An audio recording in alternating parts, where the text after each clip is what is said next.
क्या इंसान की लंबाई बढ़ाई जा सकती है दवाओं के ज़रिए? क्या हम लोग ये ट्रीटमेंट देते हैं? तो इसके लिए एक स्पेशल टेस्ट होता है ग्रोथ हार्मोन का, और उससे हमें ये पता चलता है कि आपके अंदर ग्रोथ हार्मोन का लेवल कितना है, और आपकी एज के अनुसार और इस हार्मोन के लेवल के अनुसार हाइट बढ़ने के चांसेस है कि नहीं। तो इसकी दवाइयाँ भी होती हैं और कुछ इंजेक्शंस भी होते हैं। लेकिन क्या आपको पता है कि दुनिया में सबसे ज़्यादा लंबे लोग कहाँ होते हैं? नीदरलैंड में। वहाँ पर एवरेज हाइट ही 6 फुट है पुरुषों की। और यूरोप और अमेरिका के लोग लंबे होते हैं हिंदुस्तान के लोगों से। और ऐसा क्यों होता है? इसकी वजह है एक बढ़िया हेल्थ सिस्टम के होने की और बढ़िया न्यूट्रिशन की। यहाँ तक कि इंडिया में भी जो अपर क्लास के लोग हैं, जहाँ पर हेल्थ सर्विसेज ज़्यादा अच्छे से मिलती हैं और न्यूट्रिशन बहुत अच्छा मिलता है, वहाँ पर हाइट ज़्यादा होती है। और जो लोअर सोशियो इकोनॉमिक स्टेटम है, वहाँ पर हाइट कम होती है। तो हाइट का हेल्थ और न्यूट्रिशन से बहुत सीधा संबंध है। लेकिन क्या ज़्यादा हाइट अच्छी होती है?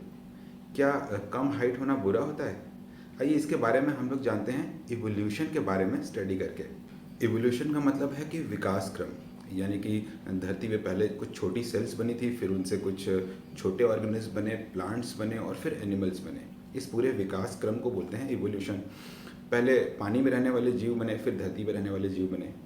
इसमें जो प्लांट्स थे वो आज पानी में भी मिलते हैं, घास जैसे छोटे प्लांट्स भी मिलते हैं, और बहुत ऊंचे ऊंचे यूकलिप्टस जैसे पेड़ भी मिलते हैं। और इनका ये स्पेशल है, हमेशा सिंपल से कॉम्प्लेक्स होना ही इवोल्यूशन नहीं होता, कभी कभी कॉम्प्लेक्स से सिंपल होना भी इवोल्यूशन होता है।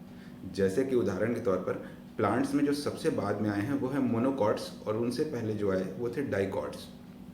डाइकॉट वो प्लांट्स हैं जिनकी जड़ें बहुत गहराई तक जाती हैं, जैसे कि बरगद, या फिर उनके तने इतने अच्छे होते हैं कि उसमें पानी और फूड को ऊपर तक पहुंचाने के बहुत ही व्यवस्थित सिस्टम होते हैं, जिसे हम लोग पढ़ते थे जाइलम और फ्लोएम, जैसे कि यूकलिप्टस। या फिर उनकी पत्तियां बहुत बड़ी होती है, उनमें ब्रांचिंग वेन्स होती हैं। या फिर उनके फूल बहुत बड़े होते हैं, जैसे कि गुलाब, उसमें बहुत सारी पंखुड़ियाँ होती हैं। जब विकास क्रम में अगले पौधे आए तो उन्होंने अपनी इस पूरी कॉम्प्लेक्सिटी को पूरी तरह से छोड़ दिया, बर्बाद कर दिया। जो मोनोकॉट्स हैं उनकी जड़ें बहुत छोटी होती, इसमें कोई ब्रांचिंग नहीं होती। उनके तनों में जो पानी और फूड पहुंचाने का सिस्टम है वो भी स्पोरेडिक हो गया, इधर उधर बिखरा हुआ रहता है। उनकी जो पत्तियां होती हैं उनमें जो ब्रांचिंग वेन्स थी फूड और पानी को पहुंचाने की, वो भी अब बहुत ख़त्म हो चुकी हैं। और जो फूल हैं उनमें पंखुड़ियाँ सिर्फ 2-3 ही रह गई हैं। तो ऐसा क्यों हुआ कि विकास क्रम में एक कॉम्प्लेक्स प्राणी से एक कम कॉम्प्लेक्स और सरल जीव बाद में आया? पौधों के मामले में तो हम ऐसा ही देखते हैं, और इसका जवाब है हाइट में।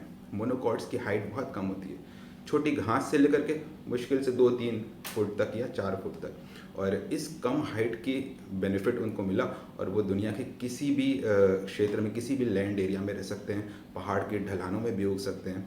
और यही वजह है कि जो सवाना ग्रास लैंड है, जो घास की जगह हैं, वो दुनिया के लैंड का करीब 20% हिस्सा सवाना ग्रास लैंड है।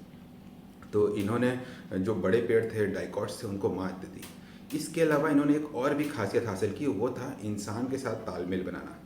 आज दुनिया में कहीं भी इंसान रहता हो, चाहे वो अमेरिका हो, इंडिया हो, चाइना हो या फिर जापान हो, हमारे खाने का जो मेन हिस्सा है वो मोनोकॉट प्लांट्स हैं। वीट, राइस और कॉर्न, यानी कि गेहूँ चावल और कॉर्न, मकई या भुट्टा।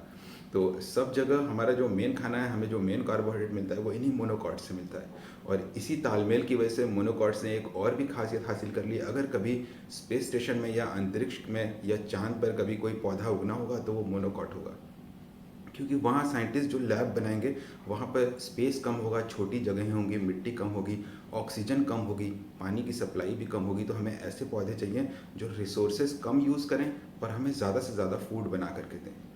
तो हम ये देखते हैं कि इवोल्यूशन में कोई ज़रूरी नहीं कि सिंपल से कॉम्प्लेक्स की तरफ ही चला जाए, कभी कभी कॉम्प्लेक्स से सिंपल की तरफ भी विकास क्रम उल्टी दिशा में आता है। और इंसानों के मामले में क्या ऐसा होगा? क्या इंसान भविष्य में ज़्यादा लंबे लंबे और लंबे होते जाएंगे, जैसे कि हम देखते हैं कि डेवलप्ड कंट्रीज़ में लोग ज़्यादा लंबे होते हैं? या फिर हमारी हाइट घटेगी, हमारे ब्रेन का साइज़ जो अभी है वो बड़ा होगा या छोटा हो जाएगा?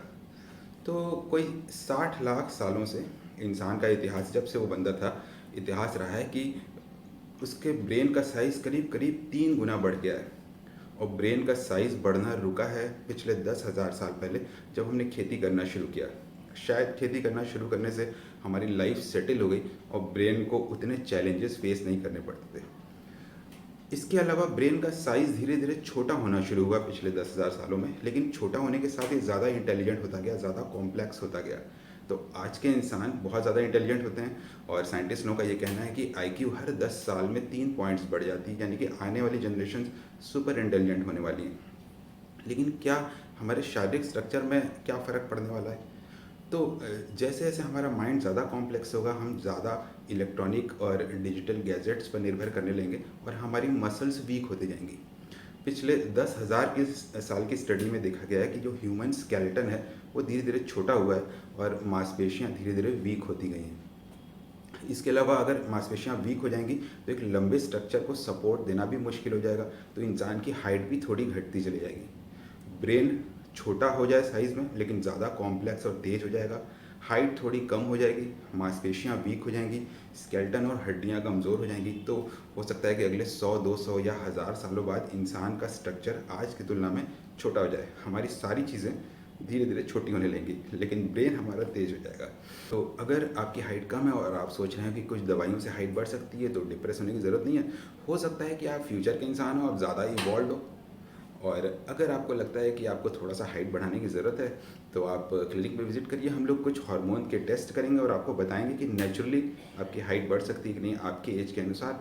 और अगर हाइट बढ़ सकती है तो क्या इसमें कुछ दवाओं के सप्लीमेंट लेने से फ़ायदा होगा।